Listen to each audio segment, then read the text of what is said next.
গোটা রাজ্যে ২৮তম তৃণমূল কংগ্রেসের প্রতিষ্ঠা দিবস পালন হচ্ছে বিভিন্ন দলীয় কার্যালয়ে।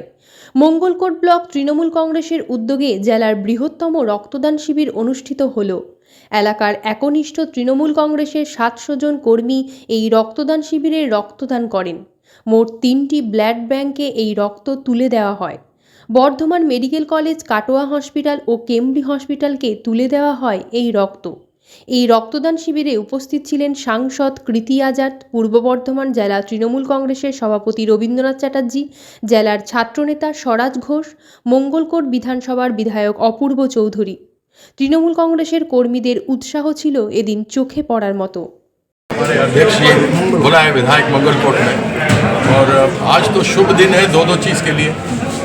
एक तो ये कि नव वर्ष है, और आज का ही दिन 28 साल पहले तृणमूल कांग्रेस का स्थापना हुआ था, जो हमारी दीदी बंगाल की पश्चिम बंगाल की मुख्यमंत्री ममता बंदोपाध्याय जी की थी, और उन्होंने संघर्ष शुरू किया था। उस संघर्ष में आज हम लोगों को लेफ्ट से छुटकारा मिला था। और आज आप देख लीजिए, जो ममता बंदोपाध्याय कार्यक्रम लेकर आते हैं, विशेष करके हमारी महिलाओं के लिए, चाहे वह लक्की भंडार हो, कन्याश्री हो, ऐसे 78 अलग अलग प्रकल्प हैं। और पूरे देश भर में, चाहे महाराष्ट्र हो, झारखंड हो, हरियाणा हो, ये लोग सब उनका नकल करता है।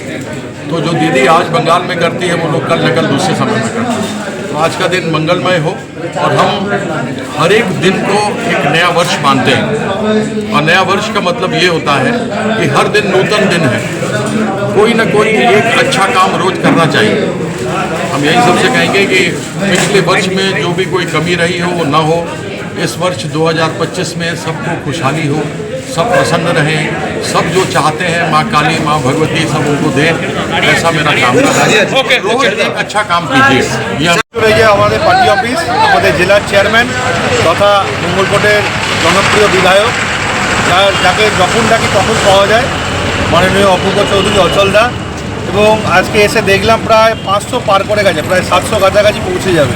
তাই এই ব্লাড ডোনেশন বর্ধমানে প্রায় এককালে হতো, বাবুদা করতেন, আশরাফুদ্দিন বাবুদা, তারপরে এই অচলদা। এই 700 ব্লাড ডোনেশন, এই যেখানে প্রত্যেকটা ব্লাড ব্যাঙ্কে হাহাকার রক্তের জন্য, সেরকম তৃণমূল কংগ্রেসের আজকে প্রতিষ্ঠা দিবস, এবং এই প্রতিষ্ঠা দিবস উপলক্ষে জেলার চেয়ারম্যান যে এরাও উদ্যোগ নিয়েছে। কারণ আমরা অনেক সামগ্রী দান করি, আমরা বস্ত্র দান করি, সমস্ত কিছু উপহার সামগ্রী দান করি, কিন্তু যেটা দিয়ে মানুষের জীবন বাঁচানো যায় এবং যার উৎপাদন মানুষের শরীরের দ্বারাই হয়। আপনি রক্ত নিজে পয়সা দিয়ে তৈরিও করতে পারবেন না, পয়সা দিয়ে আপনি এর আলাদা কোনো আজ পর্যন্ত সায়েন্টিস্টরা কোনো পদ্ধতি বের করতে পারেনি, অর্থাৎ আবিষ্কার হয়নি। রক্ত একমাত্র মানুষের শরীরেই উৎপাদন হয়। তো সেইটা যে মানুষকে দান করে একটা মানুষের জীবন বাঁচানো যায়, সেই জিনিস যে মহতী উদ্যোগ, এর চেয়ে সাধুবাদ কেন। আমরা সত্যি গর্বিত এখানে আসতে পেরে। আমাদের এমপি সাহেব কৃতি আজাদ মহাশয়, তিনি এসছেন, ভারতীয় দলের আমাদের বিশ্বকাপ জয়ী ক্রিকেটার এবং বর্ধমান দুর্গাপুর লোকসভা কেন্দ্রের সাংসদ। এছাড়াও আমাদের জেলার অভিভাবক রবীন্দ্রনাথ চট্টোপাধ্যায়, জেলা সভাপতি, তিনিও ছিলেন। এছাড়াও আমাদের বিধায়ক সহ সকল নেতৃত্ব, ছাত্র যুব থেকে আরম্ভ করে সবাই এখানে উপস্থিত রয়েছেন। আজকের প্রতিষ্ঠা দিবসে ছাত্রদের জন্য কি বার্তা দেবে না? ছাত্রছাত্রীদের একটাই বার্তা, যে মাদার নেতৃত্ব যেভাবে আমাদের যে পথ দেখাবে, আমরা দলীয় নেত্রী মমতা বন্দ্যোপাধ্যায় এবং অভিষেক বন্দ্যোপাধ্যায়ের সৈনিক। দলের যে মাদার অর্গানাইজেশন যেভাবে আমাদের পথ দেখাবে, ছাত্ররা সেই সময় যদি ফ্ল্যাগ বাঁধতে বলে ফ্ল্যাগ বাঁধবো, যদি মঞ্চে দাঁড়াতে বলে মঞ্চে দাঁড়াবো, যেখানে যে কাজ দেবে আমরা তৎপর, যে কোনো কাজের জন্য।